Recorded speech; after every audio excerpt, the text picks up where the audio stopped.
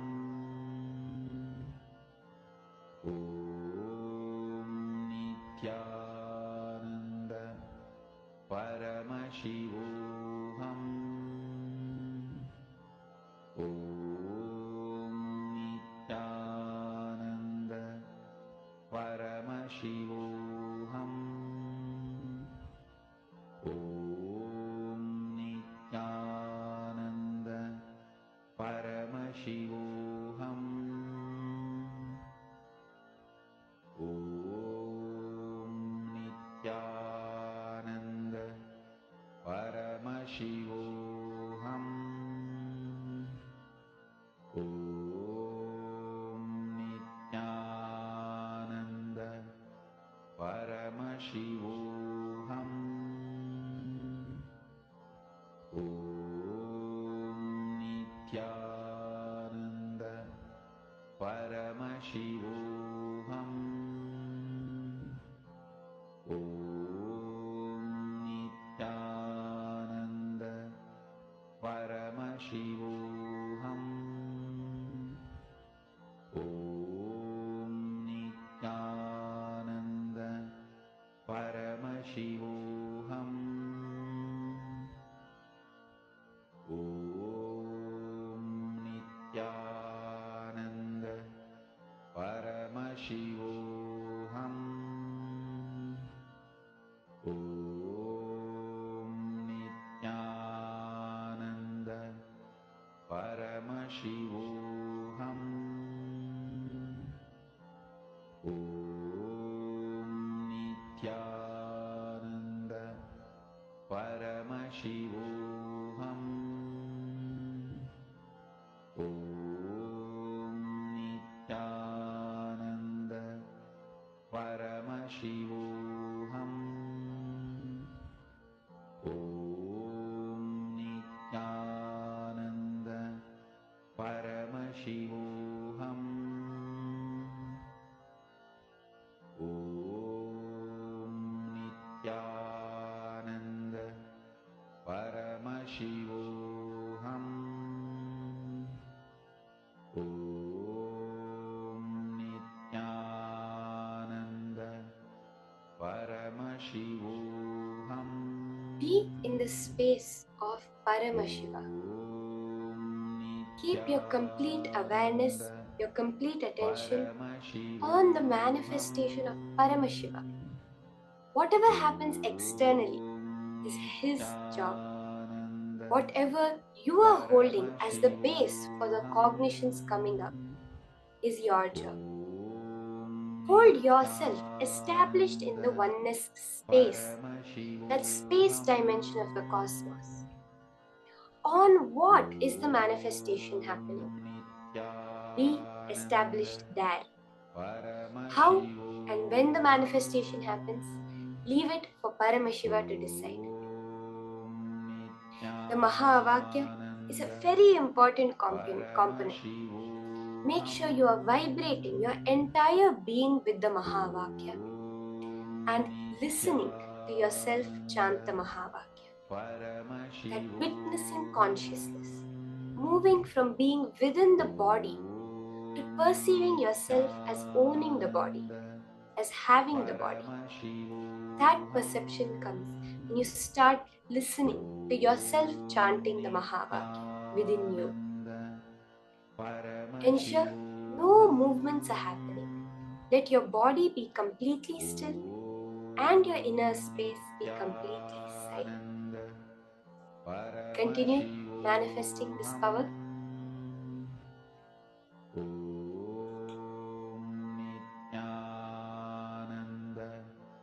Paramashivoham. Om Nityananda Paramashivoham. Om Nityananda Paramashivoham. Om Nityananda